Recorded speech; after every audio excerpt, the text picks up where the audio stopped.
योगी आदित्यनाथ जी प्रधानमंत्री होंगे कि नहीं होंगे, पार्टी उनको डिक्लेयर करेगी नहीं करेगी, लेकिन एक बात स्पष्ट है, अगर भारतीय जनता पार्टी में जिस तरह से बातें चल रही हैं, योगी आदित्यनाथ जी मुख्यमंत्री रह पाएंगे नहीं रह पाएंगे। राहुल गांधी जी को जो 5 वर्ष का अज्ञातवास अमेठी से मिला था, मुझे लगता है वो कारण हो सकता है। तो आप भगवान राम से तुलना कर रहे हैं राहुल गांधी की? शायद स्मृति ईरानी जी की स्मृति कमजोर है।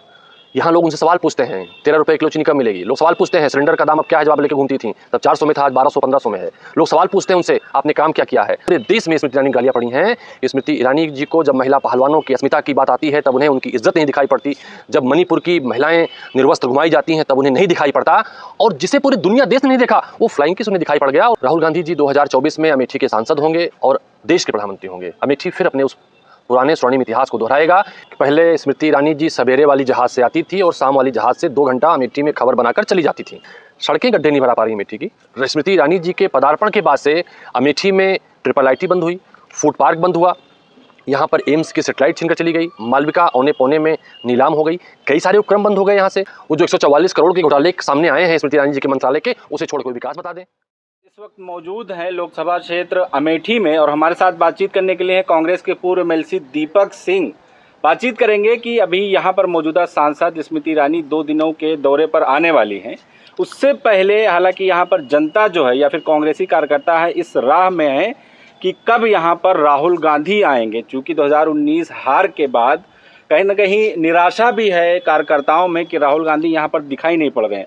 बड़ा सवाल ये भी है कि वहीं मौजूदा सांसद लगातार आ रही हैं, अमेठी में दौरा कर रही हैं, लोगों से मुलाकात कर रही हैं। हम बातचीत करेंगे कि आखिर कांग्रेस का आगे चल के प्लान क्या है। सर, सबसे पहला ये सवाल है कि मौजूदा जो सांसद हैं स्मृति ईरानी, वो 2 दिनों के दौरे पर आ रही हैं, वहीं दूसरी तरफ लोग इंतजार कर रहे हैं कि राहुल गांधी अमेठी कब आएंगे। देखिए, पहले तो मैं बधाई दूंगा उन्हें। पहले स्मृति ईरानी जी सवेरे वाली जहाज़ से आती थी और शाम वाली जहाज़ से 2 घंटा अमेठी में खबर बनाकर चली जाती थी। पहली बार वो रात्रि विश्राम कर रही हैं मेरी जानकारी में, भाजपा के कार्यक्रमों को छोड़कर। शायद चुनाव आने वाले हों इसलिए, या भारतीय जनता पार्टी का कोई घोषित चुनाव हो, कोई कार्यक्रम हो इसलिए। जहाँ तक राहुल गांधी जी का सवाल है, कांग्रेस पार्टी के कार्यक्रम का सवाल है, राहुल गांधी जी के भी कार्यक्रम अमेठी में चलते रहते हैं। उनका कार्यक्रम सेवा है और इनका कार्यक्रम अफवाह है, झूठ है, गुमराह करना है। राहुल गांधी जी के आने, राहुल गांधी जी के अमेठी के संबंध का सवाल है, निश्चित रूप से निराशा है। इसलिए है कि जब भगवान श्री राम वनवास गए थे तो अयोध्या के लोग निराश हुए थे। जब भी पांडवों को अज्ञातवास हुआ था तब भी हस्तिनापुर के लोगों में निराशा थी कि दुर्योधन जैसा एक अत्याचारी राजा वहाँ का शासक था। तो आज अमेठी के लोग इस बात से लेकर चिंतित दुखी हैं, राहुल गांधी जी उनके सांसद नहीं हैं, कहीं ना कहीं अमेठी के मान का मर्दन हो रहा है। लेकिन प्रसन्नता धीरे धीरे इस बात को लेकर हो रही है, जिस तरह से राहुल गांधी जी भारतीय जनता पार्टी के तमाम प्रोपोगंडा झूठ के बाद भी हीरो बनकर निकले हैं, तो हम ये मानते हैं जिस तरह से राम वनवास के बाद पुरुषोत्तम बनकर निकले थे, भगवान बनकर आज लोग पूजा करते हैं भगवान के रूप में उनकी। आज देखें, हस्तिनापुर से जब अज्ञातवास पर पांडव गए तो आज लोग सच के मामले में पांडवों का उदाहरण देते हैं। तो राहुल गांधी जी को जो 5 वर्ष का अज्ञातवास अमेठी से मिला था, मुझे लगता है वो कारण हो सकता है। तो आप भगवान राम से तुलना कर रहे हैं राहुल गांधी की? भगवान राम आराध्य हैं, पूजनीय हैं। राहुल गांधी राजनीति के लिए एक आदर्श हैं, रोल मॉडल हैं। तो एक रोल मॉडल ईश्वर होता है, एक रोल मॉडल माँ भी होती है, बाप भी होता है और नेता भी होता है। तो राम पूजनीय है और राहुल गांधी हमारे रोल मॉडल हैं। अच्छा, क्या कहेंगे कि जिस तरह देख रहे हैं कि स्मृति ईरानी लगातार आ रही हैं, दौरा कर रही हैं, लोगों से मिल रही हैं, उद्घाटन कर रही हैं, अमेठी की जनता के लिए तो अच्छी बात है ना। स्मृति ईरानी जी ने 4.5 साल बीतने को हैं, अमेठी के लोग नहीं जानते कौन सा काम किया। कभी जब यहाँ के लोग जब उन्हें सोशल मीडिया पर कुरेदते हैं, किसी एकाध सड़क का गड्ढा बनवाने का नाम ले लेती हैं कि इस अमुक सड़क पर अमुक बाईपास पे हमने गड्ढा भरवाया। तो गड्ढा भराना विकास होता नहीं। रिकॉर्डेड हैं, हम सब ने बहुत सारी चीज़ों को RTI से मांग कर रखा है। सड़कें गड्ढे नहीं भरा पा रही अमेठी की। स्मृति ईरानी जी के पदार्पण के बाद से अमेठी में ट्रिपल IT बंद हुई, फूड पार्क बंद हुआ, यहाँ पर एम्स की सेटेलाइट छीनकर चली गई, मालविका औने पौने में नीलाम हो गई, कई सारे उपक्रम बंद हो गए यहाँ से। और अगर आज कल आ रही हैं, कल स्मृति ईरानी जी के जो कार्यक्रम हैं, मुझे एक अमेठी वासी होने के नाते शर्मिंदगी होती है उनके कार्यक्रम देखकर। मैं 6 वर्ष तक MLC रहा हूँ, मैंने पत्थरों पे जहाँ गया तो वहाँ मैंने जनता के पैसे से जनता का काम उद्घाटन कराया, जो हमारी विधायक निधि का पैसा था। और स्मृति सांसद होके कहाँ उद्घाटन कर रही हैं? किसी ऐसे आदमी की जिसने लोन लिया है, जो हज़ारों लोग हर महीने लेते हैं, जिसने खुद ही कंपनी बनाई, लोन खुद भरेगा, बिजनेस खुद चलाएगा। जिस तरह से हज़ारों दुकान, मकान, प्रतिष्ठान अमेठी में स्थापित हैं, उनको जबरन अधिकारियों के दम पर बुलाकर पोल्ट्री फार्म का उद्घाटन जो कर रहा है, पोल्ट्री फार्म पत्थर लगवाएंगी। कोई खाद बीज की दुकान, खाद बीज बनाने का काम करेगा, उसमें पत्थर लगाएंगी। लोन किसी और का, उद्घाटन किसी और का। ये कहाँ का न्याय है? ऐसे दूसरा पहलू ये भी है ना कि छोटी छोटी दुकानों पे पहुंच रही हैं, लोगों का हौसला बढ़ रहा है, तो फिर दिक्कत क्या है इससे? स्मृति ईरानी जी पहुंचने के लिए नहीं आई थी। अमेठी के लोगों ने उम्मीद की थी कि डबल इंजन की सरकार है, डबल इंजन की सरकार से डबल विकास होगा। तो स्मृति ईरानी जी में नैतिक साहस हो तो वो बताएं कि अपनी डबल इंजन की सरकार से विकास का एक मॉडल बता दें। अमेठी के लोगों को सरकार से कौन से लाभ हुए उसे बता दें। स्मृति ईरानी जी कुछ विभागों की मंत्री पहले थी, कुछ विभागों की मंत्री अभी भी हैं। वो जो 144 करोड़ के घोटाले सामने आए हैं स्मृति ईरानी जी के मंत्रालय के, उसे छोड़ कोई विकास बता दें। तो कोई दिखाई तो पड़ता नहीं है। तो किस बात की सांसद, किस बात की अमेठी मंत्री? का नाम विश्व पटल पर लेके गई हैं, जब से वहां पर सांसद बनी है, पूरी दुनिया में अमेठी को लोग जानने लगे हैं। मैं आपसे पूछता हूं और आप सवाल करिएगा हिंदुस्तान में घूमकर कि इस मोदी सरकार के बहुत सारे मंत्री हैं जो अपने विभिन्न क्षेत्रों से सांसद हैं। उनके संसदीय क्षेत्र का नाम कोई जानता है क्या? ये कभी उनके संसदीय क्षेत्र को लेकर चर्चा होती है क्या? अमेठी को लेकर भारतीय जनता पार्टी के लोग खुद कहते हैं। सुषमा स्वराज जी एक लोकप्रिय सांसद थी, अच्छी पार्लियामेंट्रियन थी। उन्होंने पार्लियामेंट में कहा था कि अमेठी विकास के मानने में अग्रणी है और विकास के पैसे अमेठी में लग रहे हैं। तो आज के भारतीय जनता पार्टी के लोग दोहरा चरित्र अपनाते हैं, उसी बात को ठुकरा देते हैं। तो अमेठी राजीव गांधी के नाम पर चर्चा में आई थी। पूरे दुनिया में लोगों ने अमेठी को देखा था। अमेठी चर्चा में इसलिए आई थी कि अमेठी में नवरत्ना कंपनियां हैं, 6 नेशनल हाईवे हैं, कई सारे स्टेट हाईवे हैं। यहाँ पर एक नहीं, 3 इंडस्ट्रियल एरिया हैं, जगदीशपुर, टिकरिया और त्रिशुंडी। तो उन एक ही इंडस्ट्रियल एरिया में सैकड़ों फैक्ट्रियां हैं, इसलिए चर्चा में आई थी। कुछ ऐसे उपक्रम शिक्षण संस्थान यहाँ हैं जो हिंदुस्तान में ही नहीं है, केवल अमेठी में स्थापित हैं। तो 2019 में फिर क्या हो गया था ऐसा? अगर इतना काम हुआ है, इतना आप बता रहे हैं, तो 2019 में जनता ने फिर ऐसा क्या कर दिया कि? इतिहास अपने आप को दोहराता। मैंने पीछे चर्चा की ना, तो कहते ना सबको लड़ने पड़े हैं अपने अपने युद्ध, चाहे राजा राम रहे हों, चाहे गौतम बुद्ध। तो जब हमारे ईश्वरों को अपनी लड़ाई लड़नी पड़ी तो राहुल गांधी को क्या विषाद रखते हैं? राहुल गांधी को लड़नी पड़ी अपनी लड़ाई। तो मुझे लगता है कि शायद वो विराम के रूप में रहा हो, जैसे महापुरुषों को विराम मिलता है, राहुल गांधी को मिला होगा। अभी लड़ाई कितनी लंबी चलेगी फिर?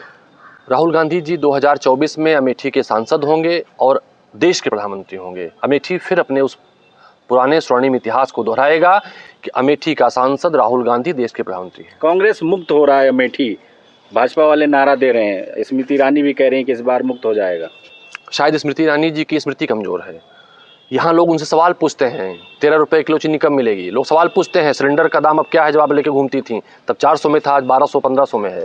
लोग सवाल पूछते हैं उनसे आपने काम क्या किया है। और मुक्ति की बात कहें तो जायस अमेठी की सबसे पुरानी और सबसे बड़ी नगर पालिका है। वहाँ पर कांग्रेस पार्टी ने अभी हाल के नगर निकाय चुनाव में भाजपा मुक्त किया है।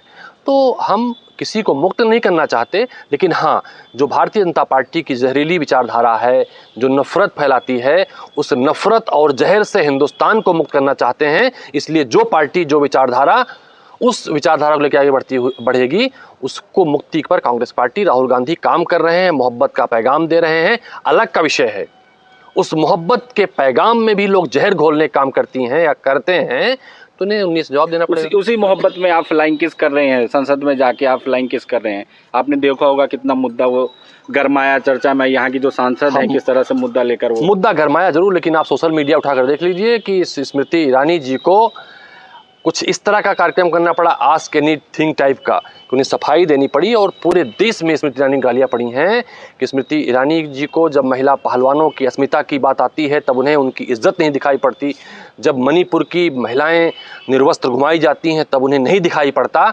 और जिसे पूरी दुनिया देश ने नहीं देखा वो फ्लाइंग किस उन्हें दिखाई पड़ गया। और उनकी पार्टी की सांसद हेमा मालिनी उनसे बहुत बड़ी स्टार थी, वो सच में स्टार थी, वो सास बहू साजिश नहीं खेलती थी, वो स्टार थी, उन्हें नहीं दिखाई पड़ा। तो ये उनकी वो एक फिल्म का डायलॉग नहीं था, जो आसमान पर थूकोगे तो अपने ऊपर ही गिरेगा, तो उनके ऊपर ही गिरा है। तो इसका जवाब 2024 में देश की जनता दे देगी। इनका जो दशवांशी दशा थी भारतीय जनता पार्टी की समाप्त हो गई है। नफरत के दिन जाने वाले हैं और मोहब्बत के दिन आने वाले हैं। अच्छा, 2024 को लेकर प्रधानमंत्री के रूप में भी चर्चा हो रही है। आपके पार्टी के सांसद हैं, राज्यसभा सांसद रहे हैं उदित राज, उन्होंने कहा कि वो योगी आदित्यनाथ अब अगले प्रधानमंत्री देश के होंगे। देखिए, योगी आदित्यनाथ जी प्रधानमंत्री होंगे कि नहीं होंगे, पार्टी उनको डिक्लेयर करेगी नहीं करेगी, लेकिन एक बात स्पष्ट है, अगर भारतीय जनता पार्टी में जिस तरह से बातें चल रही हैं, योगी आदित्यनाथ जी मुख्यमंत्री रह पाएंगे नहीं रह पाएंगे, क्योंकि भारतीय जनता पार्टी में जिस तरह से साजिशें चल रही हैं, मेरे पास इसके बहुत सारे सबूत हैं और जल्द इसको भी मैं करूंगा। तो प्रधानमंत्री की चर्चा उसमें रेस में है कि प्रधानमंत्री बनने वाले हैं 2024 में, आप करें मुख्यमंत्री नहीं रहेंगे। योगी आदित्यनाथ जी को हटाने के लिए मुख्यमंत्री पद से गहरी साजिशें हो रही हैं। बहुत सारे लोग अब ये कहने लगे हैं कि चुनाव के पहले या चुनाव के बाद। तो मुझे लगता है हटाने की बात कर रहे हैं, भाजपा हटाने की बात कर रही है। कुछ लोगों को बाद में प्रधानमंत्री दिखाई पड़ रहा है, तो मुझे लगता नहीं जो है वो नहीं बचा पा रहे हैं, तो आगे की बात कहाँ से करी जाए। अरे 2024 में आखिरी सवाल होगा कि अमेठी में आपका मुद्दा क्या होगा, क्योंकि बहुत सारे ऐसे राष्ट्रीय मुद्दे हैं। देशभक्ति का अलग मुद्दा है, राम मंदिर का ले लिए, हिंदू मुस्लिम का ले लीजिए, अभी राम मंदिर का फीता भी कटने वाला है। 24 में किस तरह की तैयारी है अमेठी से लेकर पूरे केंद्र की बात करें, देश की बात करें? देखिए, हम देश की जो महान जनता है, इस लोकतंत्र के मंदिर का निर्माण करती है, हम उसकी भी अदालत में जाएंगे, हम भगवान श्री राम की भी अदालत में जाएंगे और कहेंगे कि देश से भाजपा को मुक्त करने से महंगाई से मुक्ति मिलेगी, भ्रष्टाचार से मुक्ति मिलेगी, रोजगार बढ़ेगा। जो वादे किए थे देश की जनता के साथ 15-15 लाख का, उस वादा खिलाफी को जवाब मिलेगा। इन्होंने कहा था बहुत हुई महंगाई की मार, अब की बार भाजपा सरकार, निश्चित रूप से उस महंगाई बढ़ाने वाली भाजपा सरकार से मुक्ति मिलेगी।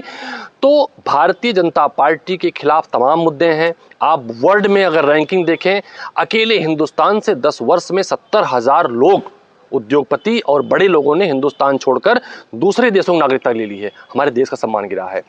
कई सारी रैंकिंग, चाहे घटिया शिक्षा हो, चाहे भुखमरी हो, चाहे खराब स्वास्थ्य सेवाएं हो, इन तमाम पैरामीटर पे दर्जनों पैरामीटर हैं जहां पर हमारे देश की साख गिरी है। हम निचले क्रम में आ गए हैं। डॉलर के मुकाबले पैसे की मजबूती की बात स्वयं प्रधानमंत्री जी करते थे। आज हालात क्या है देख लीजिए। देश में रोजगार घटे हैं, ये प्रमाणिक तथ्य हैं। 40 साल में सबसे बड़ी बेरोजगारी। 5 साल और तो मांग रहे हैं ना मोदी जी, कह रहे हैं 5 साल और दे दीजिए हमें। ये डपोर संघ कहानी पढ़ी है आपने या न पढ़ी हो, सुन लीजिएगा। डपोर संघ की कहानी नहीं है। देश के लोकतंत्र में आदमी एक बार मौका देता है, इन्हें 2 बार मौका दिया, 2 बार मौका दिया। तो आज भारतीय जनता पार्टी डंके की चोट पर खड़ी होकर किसी स्कीम दस दी। कौन सी स्कीमें हैं जिनका नाम बदला इन्होंने?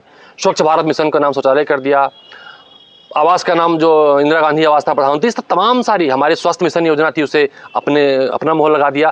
तो वो स्कीमों के नाम बदलकर भारतीय जनता पार्टी अपनी मोहर लगाने काम करती है। तो इस बार जनता भारतीय जनता पार्टी के झूठ के खिलाफ कांग्रेस के पंजे पर मोहर लगाएगी, बटन दबाएगी और भारतीय जनता पार्टी हटाएगी। ठीक।